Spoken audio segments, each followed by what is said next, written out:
Hello guys, welcome back to my channel. So last video में हमने discuss किया था जनरल इंश्योरेंस कॉर्पोरेशन ने वैकेंसीज निकाली है 44 ऑफिसर्स के लिए। सो आज हम उसी का एग्ज़ाम पैटर्न, उस कहाँ से पढ़ाई कर सकते हैं, उसके सोर्सेस और कुछ और कंडीशंस को डिस्कस करेंगे। तो लेट्स गेट।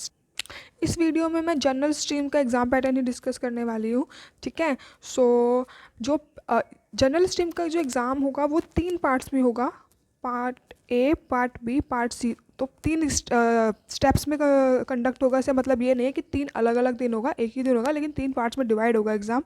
पार्ट ए में हाई ऑर्डर रीजनिंग एबिलिटी और क्रिटिकल थिंकिंग होगी, जो मैक्सिमम मार्क्स 40 की है और उसमें क्वेश्चन भी 40 आएंगे। अब क्रिटिकल थिंकिंग को पढ़ के कंफ्यूज मत होना, क्योंकि ये वही जो केस स्टडीज़ होती है, ये अजम्पशंस वाले क्वेश्चन होते हैं, वही क्वेश्चन होंगे जो IBPS PO SBI PO में आते ही हैं ऑलरेडी, ठीक है। सो पार्ट बी में भी रीजनिंग होगी, इंग्लिश, जनरल अवेयरनेस और numerical ability plus computer literacy है। और अगर आप देखेंगे तो न्यूमेरिकल एबिलिटी और कंप्यूटर लिटरेसी की मिला के 50 क्वेश्चंस आएंगे। तो मीन्स मैथ्स की वेटेज काफ़ी कम है। तो जिन लोगों को मैथ्स में थोड़ा सा फोबिया है, जिनका मैथ्स थोड़ा अच्छा नहीं है, उनके लिए ये एग्ज़ाम काफ़ी प्रॉफिटेबल हो सकता है। और जनरल अवेयरनेस की प्रिपरेशन का तो मतलब अगर आपने करंट अफेयर बहुत अच्छे से प्रिपेयर किया है तो इन शॉर्ट आपके 20 में से 20 पूरे आ सकते हैं, क्योंकि इसमें आपको ज़्यादा सॉल्व भी करने की ज़रूरत नहीं है। अगर आपको आता है क्वेश्चन तो आपको आता है, अगर आपको नहीं आता तो नहीं आता। ज़्यादा गैस वर्क की इसमें ज़रूरत होती नहीं है, ठीक है। एंड पार्ट सी डिस्क्रिप्टिव है। पार्ट सी डिस्क्रिप्टिव आपका पेन और पेपर मोड पे नहीं होगा, ये कंप्यूटर मोड पे ही होगा। ऐसे प्रिसाइज एंड कॉम्प्रिहेंशन होता है, ज़्यादा डिफ़िकल्ट नहीं पूछते हैं। जैसे अभी सैबी का एग्ज़ाम भी हुआ था, तो उसमें जो ऐसे आया था वो इम्पॉर्टेंस ऑफ टीम वर्क पे आया था, 200 वर्ड्स का लिखना था। तो मेरे हिसाब से ज़्यादा डिफ़िकल्ट नहीं है। अगर आप तुरंत सोच के अपने जो थॉट्स हैं वो फटाफट टाइप कर सकते हैं तो आई थिंक डूएबल होता है ये। तो इतना डिफ़िकल्ट नहीं है, इससे डरने की ज़रूरत नहीं है। लेकिन हाँ, एक चीज़ बहुत ध्यान देने वाली है इस चीज़ में।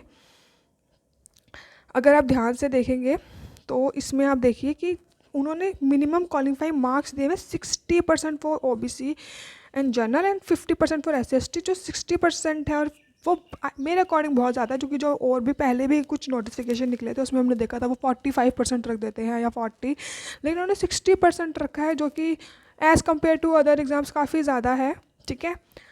सो उसको माइंड में रख के प्रिपरेशन करनी है। उसके बाद भी ये कोई श्योरिटी नहीं है कि सिर्फ ये कट ऑफ है, उसके बाद भी वो अलग से शॉर्ट लिस्टिंग के लिए कट ऑफ निकालेंगे, लेकिन 60% तो आपको लेके आने ही पड़ेंगे ताकि आप इस लिस्ट में आ सके, ठीक है।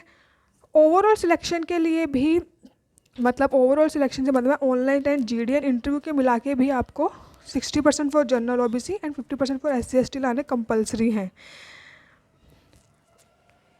और जैसे कि मैंने आपको पहले ही बता दिया है कि जो डिस्क्रिप्टिव पेपर है वो ऑनलाइन मोड पे होगा, पेन पेपर मोड पे नहीं होगा। और हम as a student pen paper mode पे ज़्यादा कंफर्टेबल होते हैं, बट आजकल ऑनलाइन होने लग गया है सब कुछ। सो हमें अपने आप को उस चीज़ की भी हैबिट डालनी चाहिए। और वैसे भी अगर हम आप SSC की तैयारी करते हैं तो हमारी टाइपिंग CPT की तैयारी करने में अच्छी हो ही जाती है, तो इतना कुछ नहीं है। 60 मिनट्स का होगा डिस्क्रिप्टिव टेस्ट। सो उसके सोर्सेज कहाँ से करने हैं, मेरे ख्याल से उसके कुछ अलग से करने की ज़रूरत नहीं है। आई थिंक बच्चे अभी SBI PO का एग्ज़ाम लास्ट ईयर हुआ है, अभी सैबी के हुए थे, अभी RBI का भी चल रहा था। तो उसका सेम पैटर्न है, कुछ अलग से नहीं करना है। सेम प्रैक्टिस करते रहिए, जहाँ से पढ़ रहे हैं वहीं से ही पढ़ते रहिए, बस प्रैक्टिस बहुत करिए। क्योंकि और एग्ज़ाम्स में वो 2-3 जैसे पहले प्री होता है, फिर मेंस होता है, फिर इंटरव्यू होता है, तो उनको स्टेप बच्चे एलिमिनेट करने के लिए काफ़ी स्टेप्स मिलते हैं।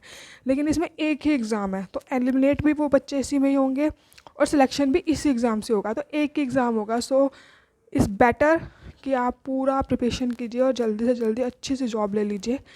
अगर कोई डाउट हो तो नीचे कमेंट बॉक्स में लिख दीजिएगा, मैं आपको उसका डाउट क्लियर कर दूँगी। Thank you for watching. Please consider subscribing to my channel.